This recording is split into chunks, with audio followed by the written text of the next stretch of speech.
Sindh online school class 7 मज़मून रियाज़ी unit 8 सबक 15 अलजबरा जो ॿियो फार्मूला अलजब्रिक आइडेंटिटी नंबर 2। ॾोहिटनि ऐं ॾोहिटियुनि खे सिंध ऑनलाइन स्कूल में भलीकार। मां आहियां नाना आबिद।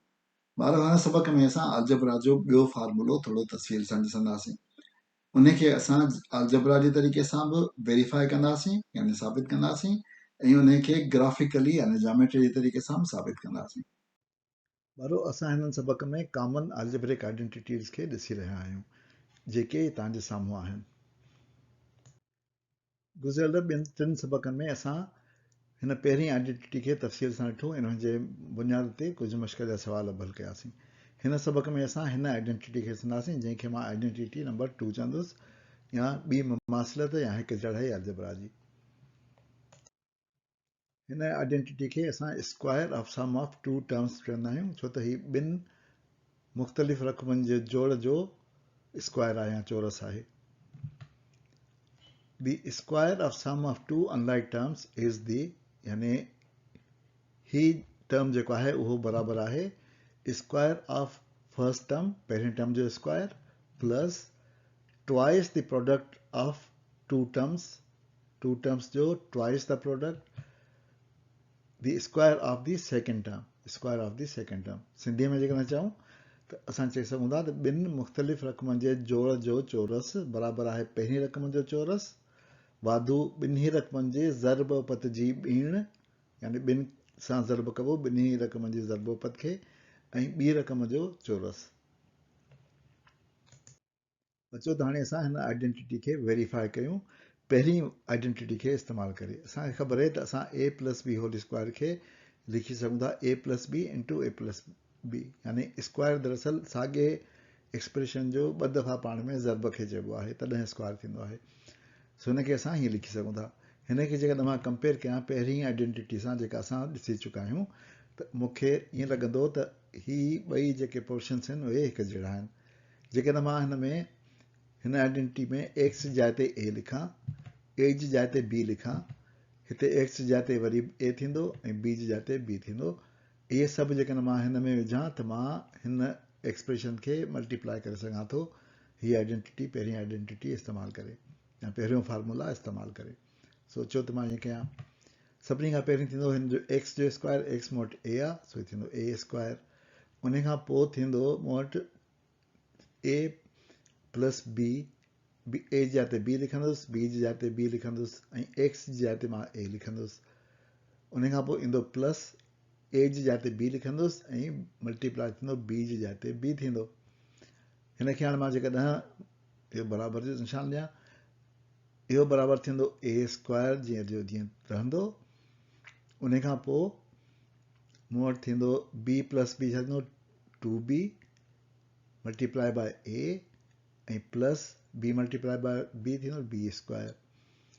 अॻियां जेकॾहिं ॾिसां त इहो थींदो A square plus 2ab plus B square.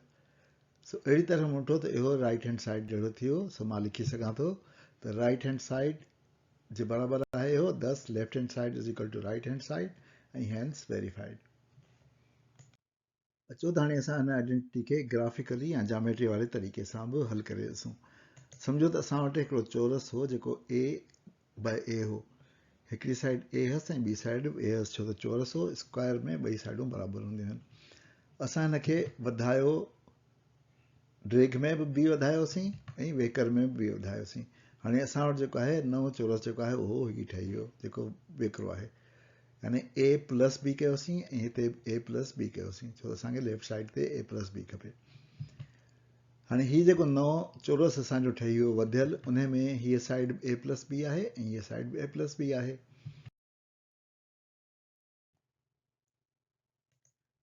हाणे असां जेकॾहिं हिन पुराणे हिसाब खे ॾिसूं जंहिंमें हिकिड़ो नंढो स्क्वायर हो ऐं असां उन स्क्वायर में लेंथ ऐं विड्थ में b जो इज़ाफ़ो कयो, त ही ॿई स्क्वायर असां वटि बराबरि हूंदा, साॻी पखेड़ जा हूंदा। अचो त हाणे असां हिन खे ॾिसूं थोरो तफ़सील सां। हीउ दरअसल असां ॾिसी सघूं था त ही चौकुंडो दरअसल चइनि चौकुंडनि मां ठहियलु आहे, जंहिंमें हिकिड़ो ही चोरस आहे, हिकिड़ो ही चोरस आहे, हिकिड़ो ही मुस्ततील आहे, हिकिड़ो ही मुस्ततील आहे। यानी सघूं था त हिन शिकिल जी पखेड़ ऐं हिन शिकिल चइनी शिकिलुनि जे पखेड़ जो जोड़ ॿई बराबरि हूंदा। हिन जी पखेड़ केतिरी थींदी? हिकिड़ी साइड ए प्लस बी आहे, ॿी साइड ए प्लस बी आहे। चोरस जी पखेड़ हुनजो स्क्वायर हूंदो आहे, सो थींदो आहे ए प्लस बी होल स्क्वायर। हिन में 4 शिकिलियूं आहिनि, इन्हनि 4 शिकिलुनि जी पखेड़ असां अलॻि अलॻि लहंदासीं। हिन शिकिल में हर साइड ए आहे, छो ही चोरस आहे, इन जी पखेड़ थींदी ए स्क्वायर। ॿी शिकिल जेकॾहिं असां ॾिसंदासीं त हीअ थींदी, इन में ए मल्टीप्लाई बाय बी थींदो ए बी। हिन शिकिल जी पखेड़ ए बी थींदी ए मल्टीप्लाई बाय बी, ऐं हीअ असांजो चोरस आहे, हिन जी पखेड़ थींदी बी स्क्वायर। सो अहिड़ी तरह असां ॾिसी सघूं था त हीअ जेके 4 टुकड़ा आहिनि उन्हनि जी कुल पखेड़ वञी थींदी, असां टोटल कंदासीं त ए स्क्वायर हिकिड़ो दफ़ो थींदो, ए बी ऐं ए बी ॿ दफ़ा थींदो, ऐं बी स्क्वायर यानी थियो A square plus 2ab plus B square.